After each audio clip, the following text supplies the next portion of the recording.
નમસ્કાર. આપણે રોજિંદા વપરાશમાં જે ખાંડ સફેદ વાપરીએ છીએ એક સફેદ ઝેર છે. આ રિસર્ચ થઈ ગયેલું છે, હું કહું છું એવું નહીં. અને હકીકતમાં જે આપણે પહેલા જે વસ્તુ વાપરતા હતા એ આ બ્રાઉન ખાંડ છે.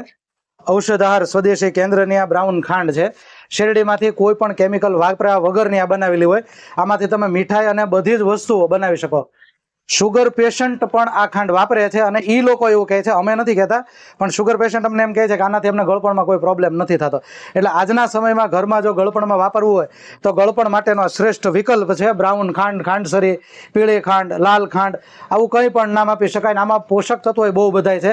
મેગ્નેશિયમ, ફોસ્ફરસ, કેલ્શિયમ, આવા બધા પોષક તત્વો આની અંદર અવેલેબલ છે.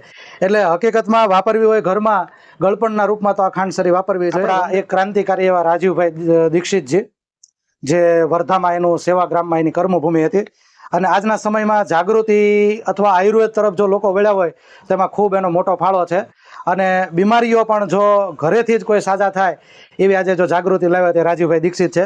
અને આ એના કહેવાથી જ અમે પણ આ એની પ્રેરણાથી આ રસ્તા પર આવ્યા છે.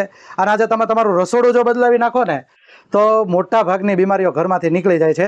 એટલે અમે એને સાથે જોડી અને એની પ્રેરણાથી અમે કર્યું છે. એટલે આ એના આપેલા વિચારો છે. અને એના થકી અષ્ટાંગ હૃદયમના જે માધ્યમથી એણે જે જ્ઞાન આપ્યું છે એ જ્ઞાનના માધ્યમથી અમે આ બધી વાત કરીએ છીએ. વંદે માતરમ.